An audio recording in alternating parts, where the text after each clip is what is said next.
Good evening, everybody, and welcome to Week 15 Dynasty Takeaways. I am one of your hosts, the BG Dusty Brandon, along with Scott at Charles Chill FFB. Scott, playoffs have started. They're well underway. We got a game in about an hour. Final game of Week 15, Steelers and Dolphins. Jaylen Warren is active tonight, even though he is questionable with an illness. He's going to give it a go. But how are you doing, my friend? How are your Dynasty teams doing after Week 15? Doing well. It is always fun to be here in the playoffs. I'm already thinking about the non-trade deadline leagues where I know the stuff that I'm going to have to fix next week, which is sometimes stressful because you only have a couple days to do it. But at the same time, you're glad to be in a situation where you can do it, right? You're in the semifinals. You can fix mistakes. You can fix holes. You can fix injuries. We're getting players that are shut down, players that could get shut down because their teams are done. Like, it's getting a little scary out there, Brandon. So I'm doing well. I'm excited to be here. Another Dynasty Takeaways. Can't believe we've done this basically for the entire season, except for, I think, 1 week Shane filled in for me. But other than that, some fun stuff to discuss, and kind of looking forward to some stuff we got rolling out here really soon. I got a nice long preview of the new DD Fantasy Football website that will be coming very soon. So if you are already a member, stay tuned. You'll get a big upgrade. And if you're not, consider jumping in. Patreon gets you access to the Discord community. And then there's the URL below to join up on the website. But I'd probably wait till that one updates. You'll see all the new stuff that's going to be on there. Some cool shit coming for the off-season content-wise, and then also for the user. So tap in. Yeah, I'll echo that. I saw some of the stuff the other day. Ray sent it to me, and I was pretty pumped. I think it's going to be it's a tune-up to an already well-oiled machine, and it's going to be something. It's the fourth iteration of the website, and it is going to be a well-oiled machine, meaning everything is going to just run smoothly. When you hit calculate or you hit to do something, it's going to be boom. Just so you expect. So we did not pull any punches with making sure this one was very user-friendly, easy to find stuff, doesn't glitch, whatever you might have thought of the others. I mean, our site now is good, but this one takes it to a whole new level. So really excited for that. Excited for the playoffs, excited for grinding I think I'm going to have 22 out of 46 teams overall still alive in the Final Four. So I don't even know how many of those were like planned. You know, there's some that I had no chance from weeks ago, but did pretty well this week. Probably going to advance like 75% of the teams that were playing in the quarterfinals into the semis. So some bad breaks, but you know, you chug along and you just hope when you get to the finals that you have some available and variance goes your way. We've talked about variance all year. So let's get into it.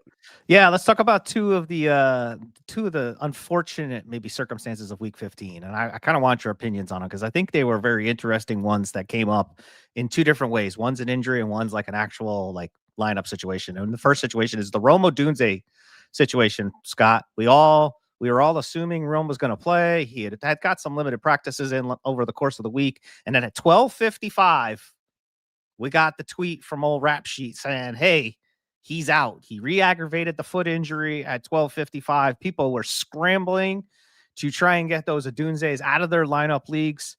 I believe I saw on Yahoo something like 82% of people were able to get them out, but there was still like 20% of people who were unable to. I know in my home league, the guy who had Rome Odunze did not believe me at 12:59 that Rome Odunze was out because ESPN was saying he's still playing, and sure enough, Rome never played, and he took a full zero in that position. But I want to hear your thoughts and opinions on it because those are difficult situations, right? When we get, we rely on practice information at times to make informed decisions. Jeff Mueller, who is our injury analyst, made an informed decision about Odunze. So if you don't listen to that, make sure you tap in. But talk through that situation because that was a very interesting one that doesn't always pop up every single week.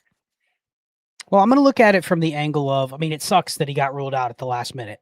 And completely understand people that couldn't get him out of the lineup. You're talking about a 4-minute window. I think the first legitimate source was at 12:56. And so then all the aggregators start picking it up, RotoWire, all the places that just retweet and take other people's news and package it as, breaking news on their platform or whatever. but you had like a 4-minute window.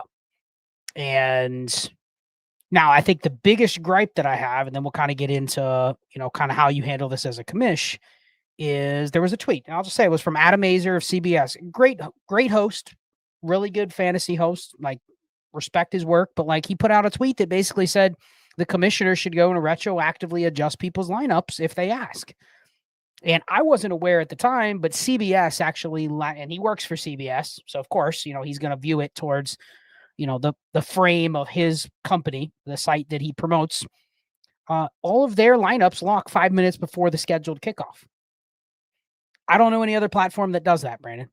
I figure if it's a 1:00 game, I can change my lineup at 12:59, right? I've thought logically it makes sense. You can change it 2 minutes before, but apparently CBS's platform locks at 12:55. So in theory, people didn't have an opportunity to swap them out. It was too late. By the time the news broke, it was officially too late. So in that circumstance, okay, if you're on that platform, fine. But his original tweet just framed it as all commissioners should consider removing Odunze from people's lineup if they say they missed it. He didn't say if you play on CBS where, oh yeah, we lock 5 minutes before. The tweet kind of blew up and people are like, that's crazy. You know how many circumstances where people have missed stuff and, it's 4 minutes later. And believe it or not, Brandon, things can change in the first 5 minutes of an NFL slate. You know what I mean? A big play, an injury. I mean, things can happen right away where you can't just go, oh yeah, I just got out of, dinner or lunch with the family after church. It's 1:30. Hey, Brandon, can you swap in this guy for Odunze? I swear I haven't looked at any results. You know what I mean? You can't do that. You just can't. There's variance in people making mistakes, people not catching something, people not setting their lineups. I mean, there should be bylaws in place for that kind of stuff, but you can't make the exception to do that. So, I mean, that's kind of the thought. Me personally, I had Odunze in 2 lineups, but I didn't have him in 3 others because I didn't trust playing him anyway. In sub 15-degree temperature against the Browns, coming off of an injury that everyone thought was going to be 3, 4, 5 weeks. And then he's trying to play in week 2. And that's what Jeff said. Like, you shouldn't start this guy anyway. Like, it's very risky. I don't know why he's trying to play through it, but apparently they gave him the option to play and he tried. But guess what? Probably against best judgment. And, don't take this as life advice. I was driving and I'm like, I got to get these 2 Odunzes out. It's the playoffs, man, and, got to go a little slow, make sure I got my lane control on, and I got to get them out. So I was able to get them out, while the news broke. That's why you keep alerts on. But yeah, I mean, that's the summary, man. You can't say, hey, I forgot to put him on IR or I forgot to take him out. Can you sub this guy in? I guess you could make an exception. Like, what would be the exception for you? If you're on Sleeper or you're on Yahoo, somewhere where they don't have a 5 minute before the kickoff, would there be an exception?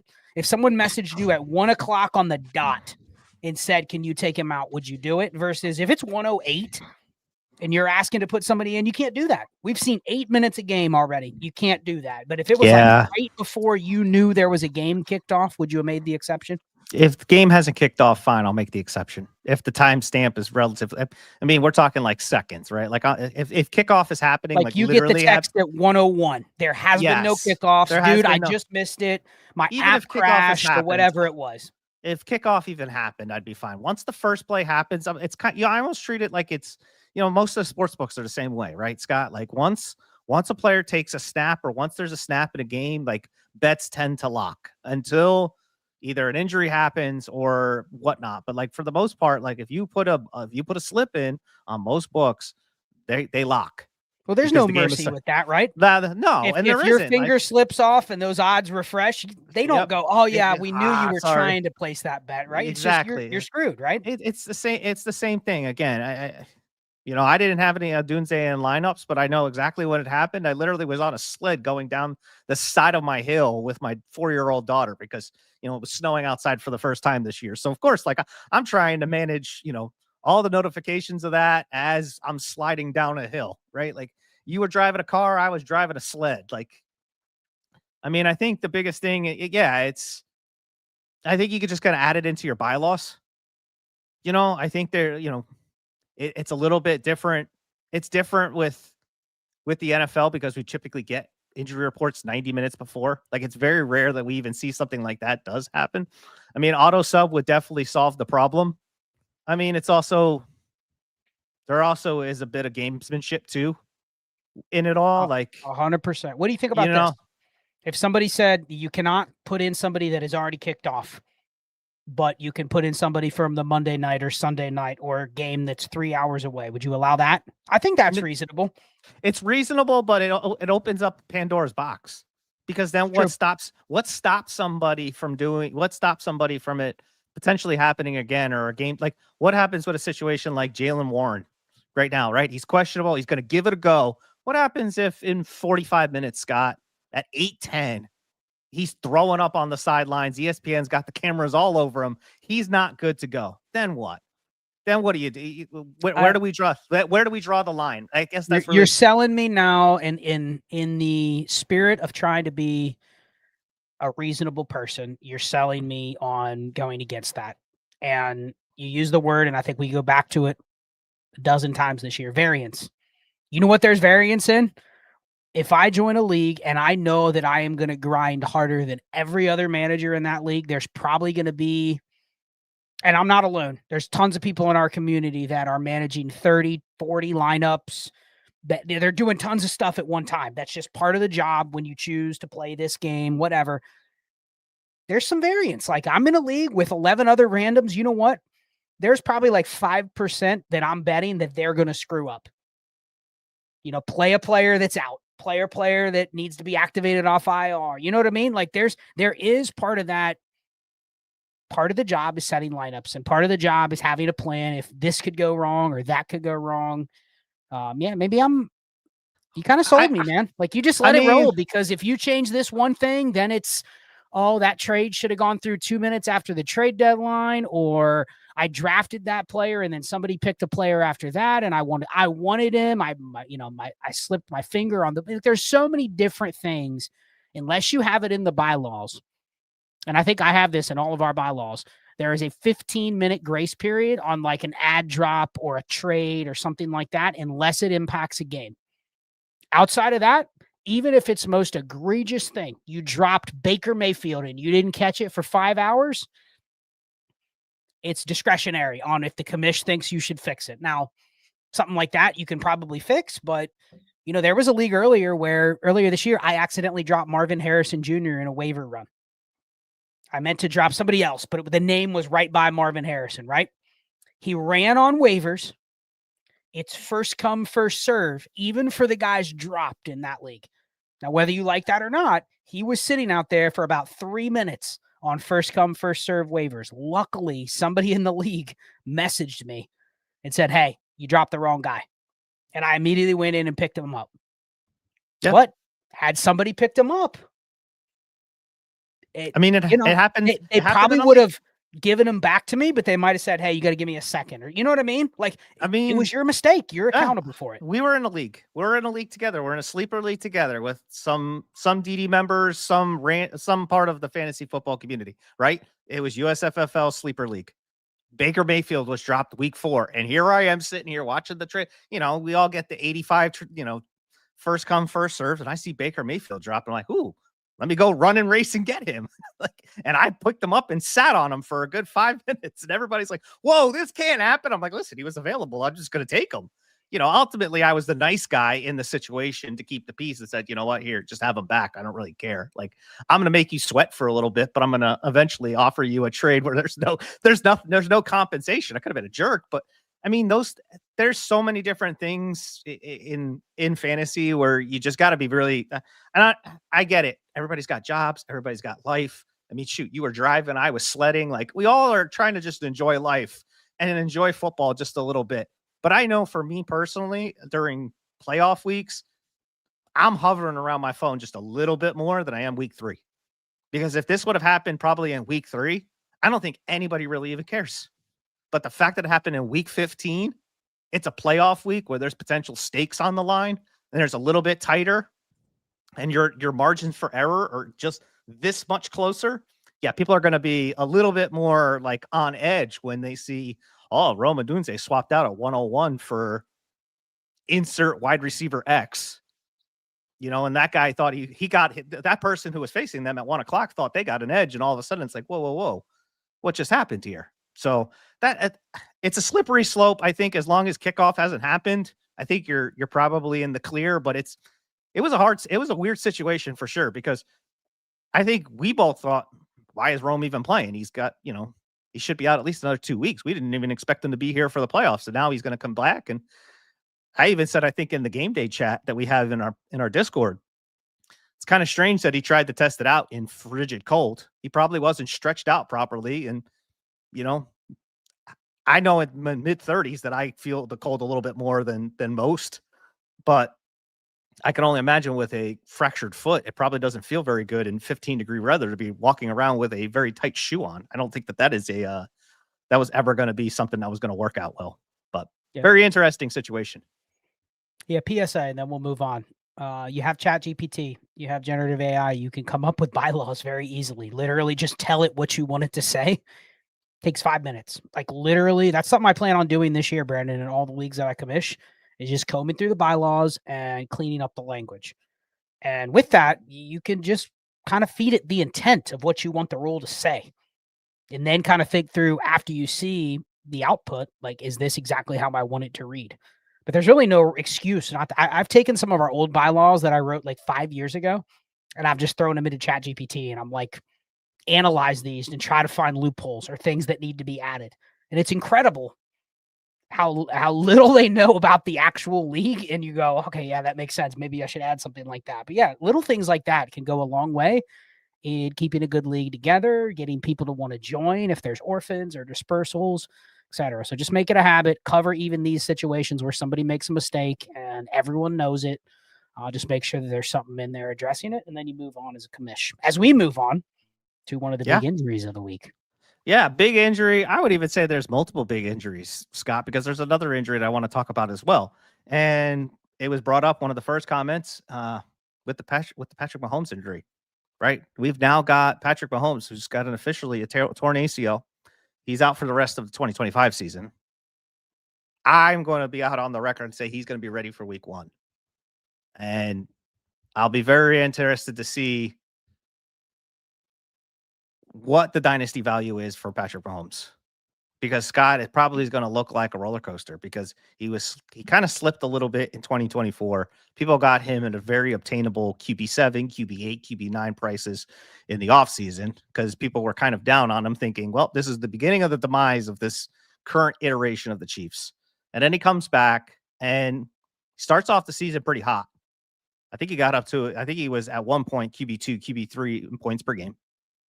And kind of tailed off a little bit the last couple of weeks. They've had some tougher matchups, but now he has this torn ACL. He's now no longer going to play. He's not going to play for the rest of the season. Again, people are going to speculate when he can come back. I mean, I'll leave it to the doctors to determine when he should be back. But I'm going to go out on a limb knowing how Patrick Mahomes has tried to recover from so many other injuries. I'm going to say with about 10 months from return to play for week 1, because week 1 will probably be about mid-September at this point. We're looking at 10 weeks or 10 months. I think he's probably going to be back on the field pretty close to week 1. I doubt he goes on the pup. Maybe he misses 1, maybe 2 weeks, but I think he's going to be ready for week 1. And I think you're going to have, but I think over the offseason, we're going to have probably a nice window here to purchase Mahomes.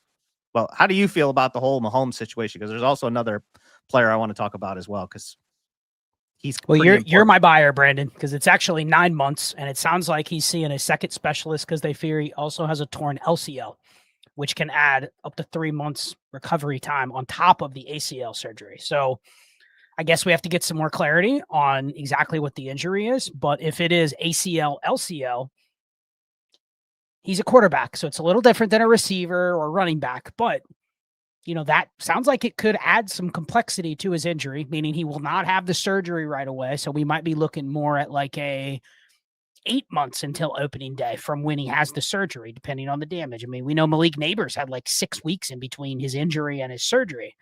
So just depending, like this could be one where it is up in the air whether he is ready for week 1.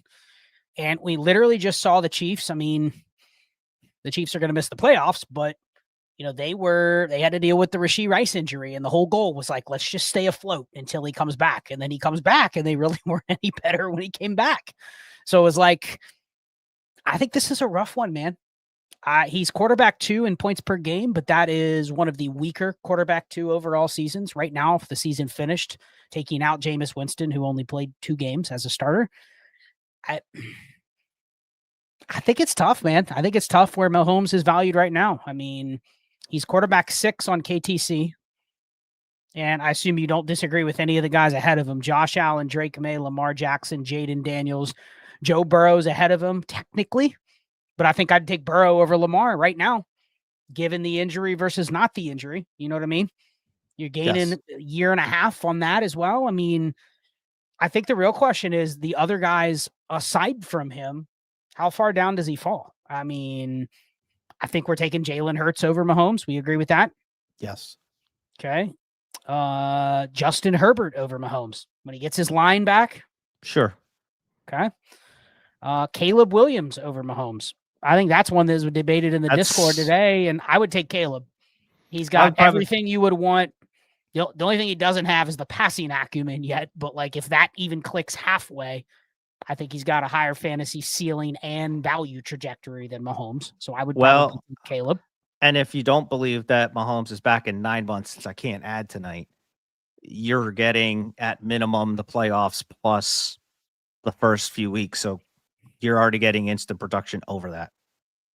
Well, I mean, let's assume that this is after the season ends and you can't, I mean, obviously, yeah, I couldn't blame you for trading. If you need somebody in the next 2 weeks and you're willing to go down to the quarterback 12 to 18 range, like that might be the price of what you can get for your Mahomes. You know what I mean? Like I wouldn't address the position that way specifically, but I think anybody's on the table if you really need something for 2 weeks. I'm talking more just off season, 11th hour, season rolls over to 2026.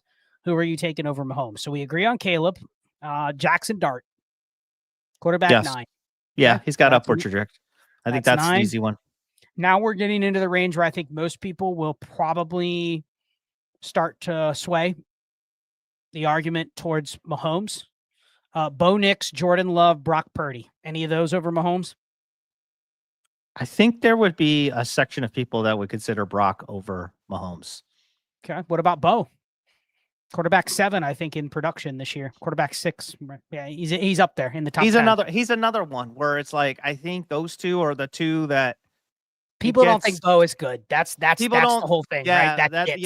Like those two guys. Like if you did Brock in a third or Bo in a third for Mahomes, I think people would probably feel a lot more comfortable than just doing it straight up. But you give them the third, and it's like, okay, sure, why not? How about the current quarterback 6 in points per game this year? Yes, you heard that right. The current quarterback 6. I believe if you take out Jameis Winston, I mean, he's got 2 games. Trevor Lawrence. Has Trevor Lawrence arrived, Brandon? He is up to quarterback 17 on KTC. He is the biggest quarterback mover over the last month. He's having a really good season. I don't think he gets to Mahomes level, but would you take him over Mahomes, given he's got 5 years on Mahomes? He's attached to some good weapons. Seemingly has a good coach now where they're getting better week after week. Is that even a debate for you? T-Law over Mahomes? In the current way we play Dynasty, I don't think so. It's not that far-fetched because what's different in the situation right now in Jacksonville than Kansas City, other than established Super Bowl winning pedigree? You got an offensive. Offense that people like. The only thing is that people like. The only thing is the cohort of past production. The biggest predictor of future production is past production, and Mahomes has been a top 5 quarterback like 5 times already. So I mean, just you assume he gets back to even 95% of what he was. Like he's easily a QB1. We've really only seen it from Lawrence one other year where I think he finished like QB11.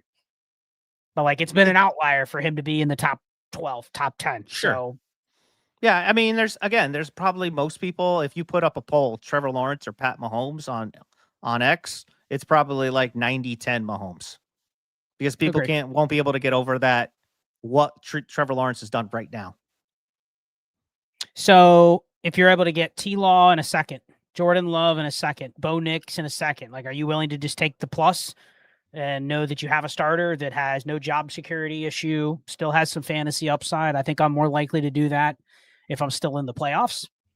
Yeah. Like I get the extra 2 weeks. I mean, that's worth something. Getting 2 starts over the next 2 weeks, especially if I'm going for a title, is probably worth like another second on top of that. So I could live with that.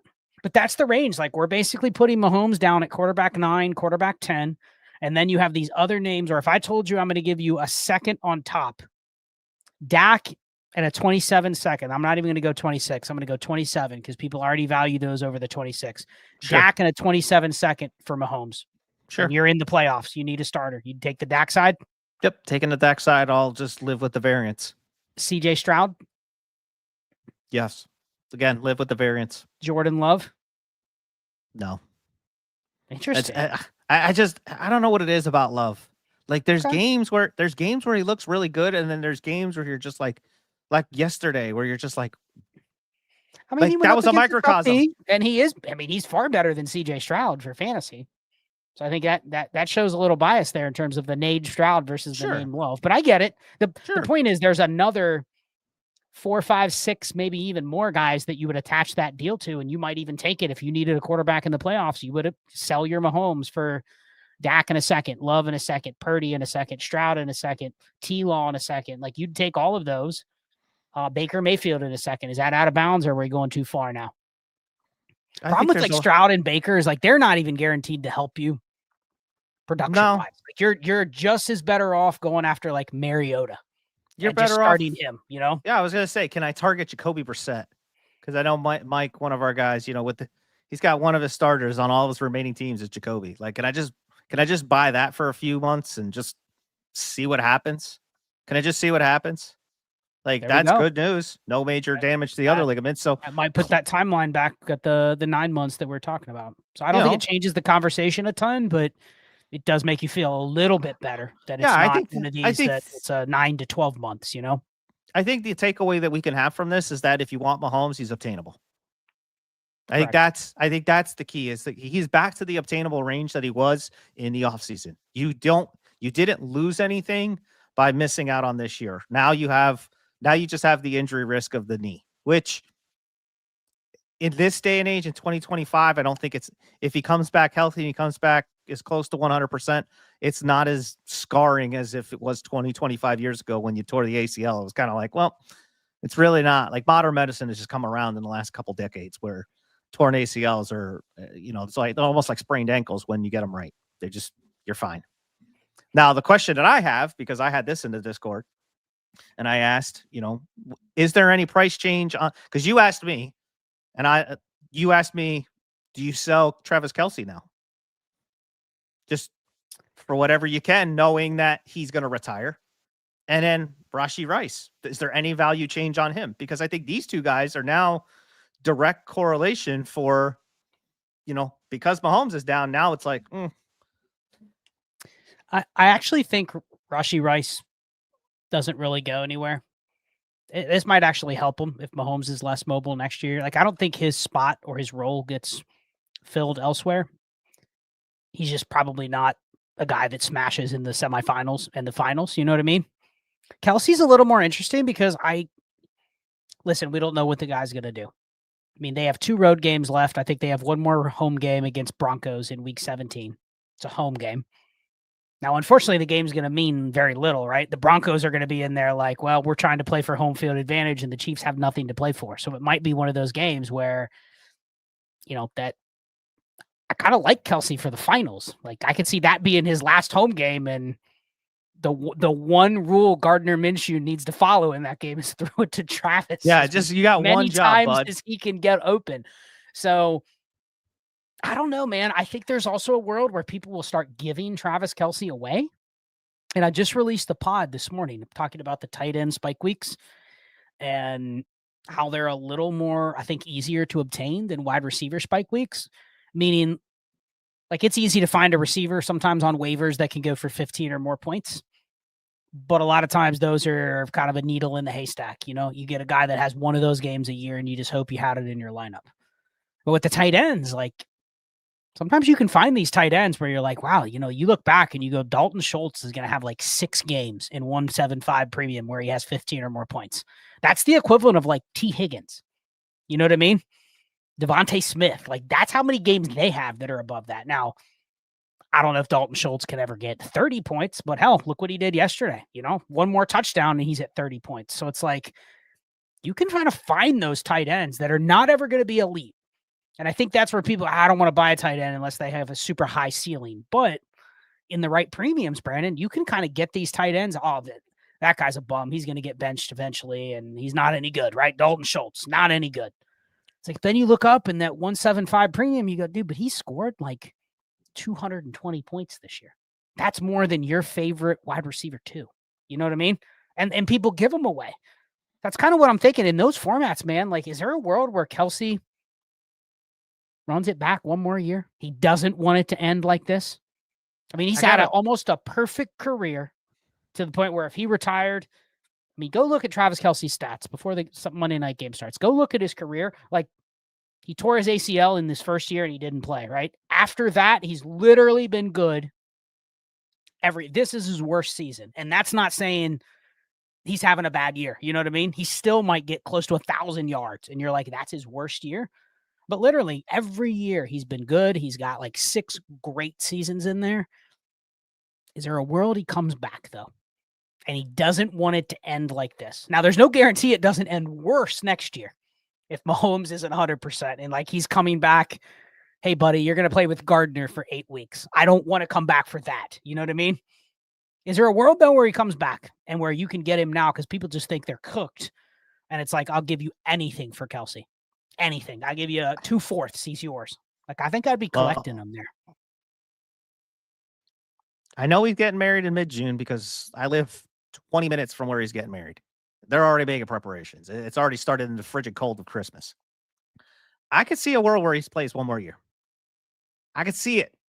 I could see it. This. He doesn't want to go out on a team that's 6-11 because I don't think they're going to win any. Well, maybe they'll win one more. They'll win this week against Tennessee, but I don't think he wants to go out on a team that's 7-10. I just, if he didn't want to go out when he lost the Super Bowl, he's probably not going to want to go out when it's 7-10.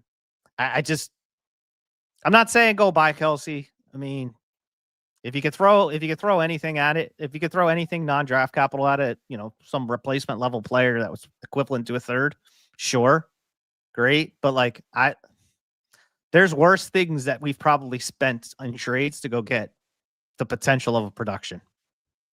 Because I also don't think he's going to make the decision quick either. I think this one's going to take a little bit longer. I agree with that. I think he should wait until they see what they do in the draft. They see the Mahomes recovery progression in April or May, and he kind of has an idea of, is that going to be something that impacts him? Like, I definitely think we do not get news Super Bowl week that he's retiring. You know what I mean? Correct. So you're going to have to hold him through the offseason. But I kind of view him now.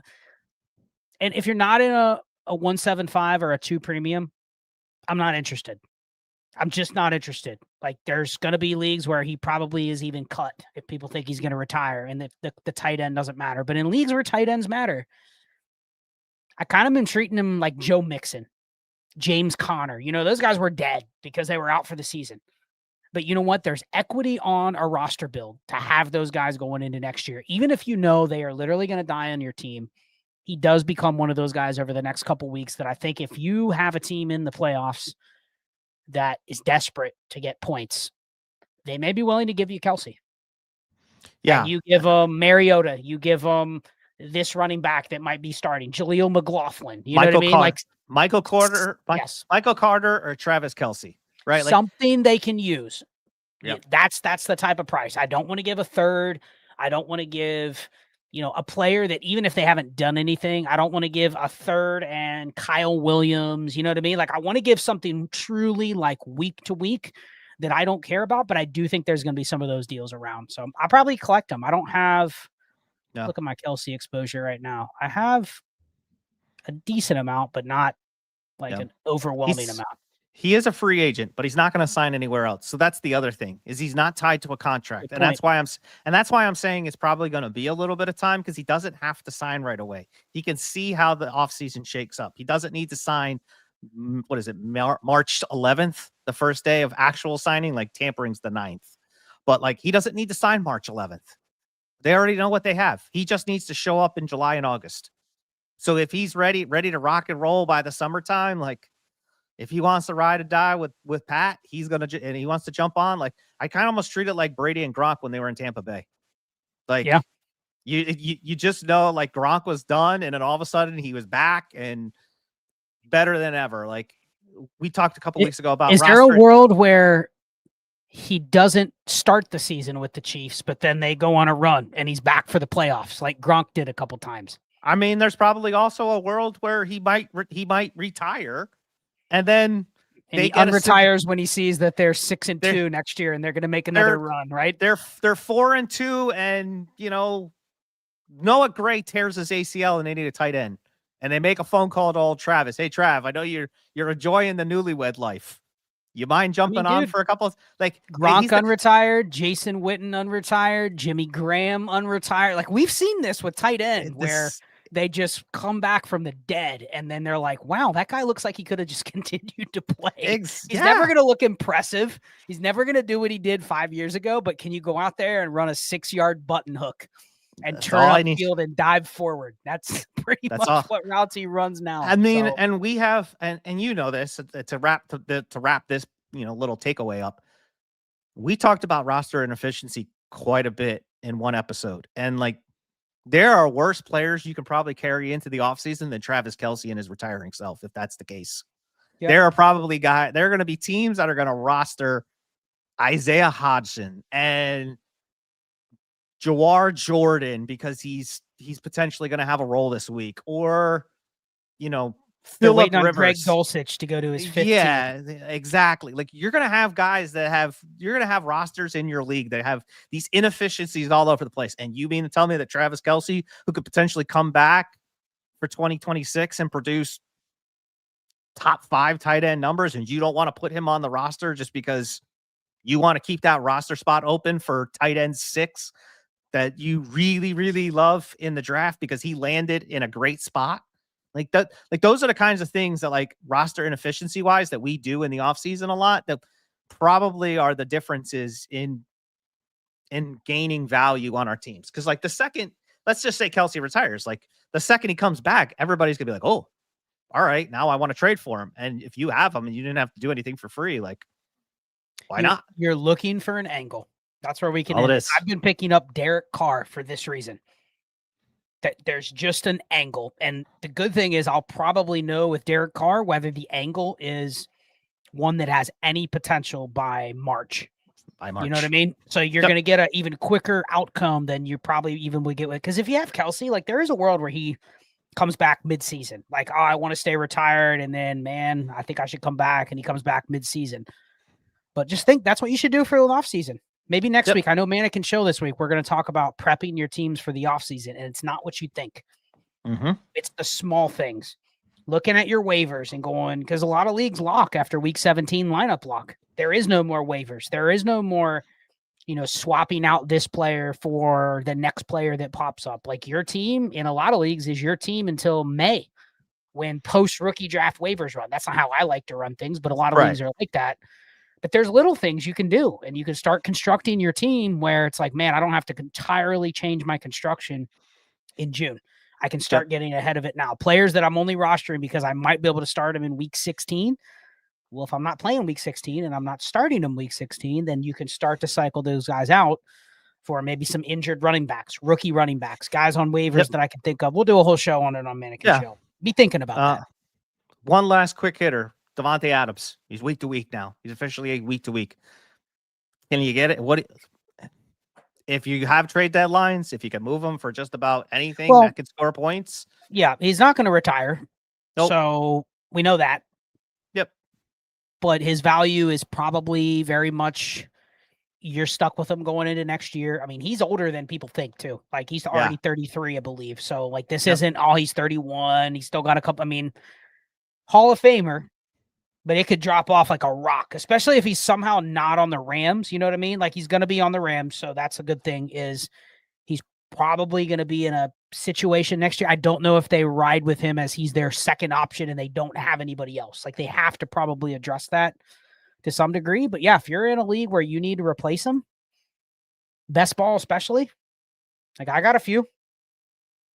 You know what he's going out for, Brandon? Live bodies.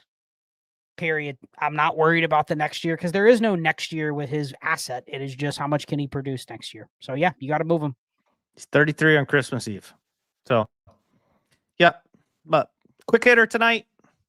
We've got a football game in 20 minutes where we will all sweat out the end of our week 15. And by midnight, we will all know which teams are moving on. But we will be back here next Monday night to talk more about week 16. Make sure you hit up Scott and Shane on Wednesday night for Bannock and Chill. Also on Friday night, you'll see them along with Ty for the Dynasty Deals Show. If you are a member, if you want to be a member of the Trades and Chill tier, it's $3.99 a month. It's a great Christmas present for yourself. Click the link below and become a member and get early access to that show along with any other shows like the Trinity Show. And maybe there's going to be an off-season show that will also be on the Trades and Chill tier. But until next Monday, Scott and I are out. Have a great Monday night, and we'll see you soon.